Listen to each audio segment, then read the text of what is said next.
तो कैसे हैं आप लोग। हम देख रहे हैं श्रीमद् भगवद गीता। पिछले वीडियो में जैसा कि हम लोगों ने देखा था, भगवान श्री कृष्ण बताते हैं कि शरीर के लिए हमें शोक नहीं करना चाहिए। उसी के आगे के श्लोक में हमें क्या सीखने को मिल रहा है ये देखते हैं। कहते हैं, किंतु यदि तुम यह सोचते हो कि आत्मा अथवा जीव का लक्षण, जीवन का लक्षण सदा जन्म लेता है तथा सदा मरता है, तो भी हे महाबाहो, तुम्हारे शोक करने का कोई कारण नहीं है। अगर तुम यह भी सोचते हो कि आत्मा जन्म भी लेता है मरता है, तो भी तुम्हारे शोक करने का कोई कारण नहीं है। क्यों? आगे देखते हैं। जिसने जन्म लिया है उसकी मृत्यु निश्चित है, और मृत्यु के पश्चात पुनर्जन्म भी निश्चित है। अतः अपने अपरिहार्य कर्तव्य पालन में तुम्हें शोक नहीं करना चाहिए।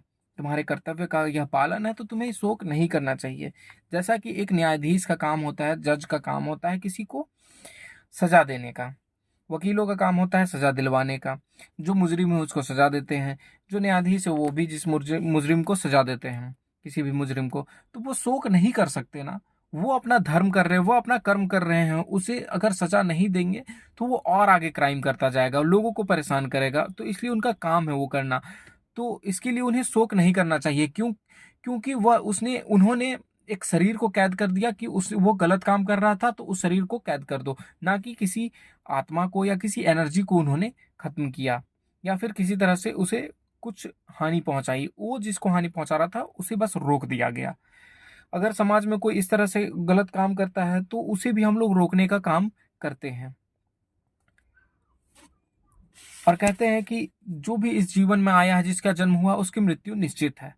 ये बहुत बड़ी बात है कि जिसका जन्म हुआ उसकी मृत्यु निश्चित है, तो तुम्हें शोक करने की कोई, तुम अपना धर्म कर रहे हो, न्यायाधीश अपना धर्म करते हैं, पुलिस अपना धर्म करते हैं, सब कुछ अपना काम करते हैं जिससे किसी को सजा मिलती है, तो वो अपना काम कर रहे हैं। और जो भी आया है इस दुनिया में उसकी मृत्यु निश्चित है, तो तुम्हें शोक करने की जरूरत नहीं है। तुम्हें युद्ध करने की जरूरत है। सारे जीव प्रारंभ में अव्यक्त रहते हैं, मध्य अवस्था में व्यक्त होते हैं, और विनष्ट होने पर पुनः अव्यक्त हो जाते हैं। अतः शोक करने की क्या आवश्यकता है। स्टार्टिंग में सारे जीव अव्यक्त यानी कॉन्स्टेंट शून्य रहते हैं, फिर वह खुलते हैं, कुछ कार्य करते हैं, बढ़ते हैं, उसके बाद फिर अंत में जाके शून्य हो जाते हैं। तो तुम्हें शोक करने की क्या जरूरत है। तुम उन्हें शून्य कर रहे हो क्योंकि उन्होंने काफी गलत काम किया है, तो उसे तुम रोक रहे हो।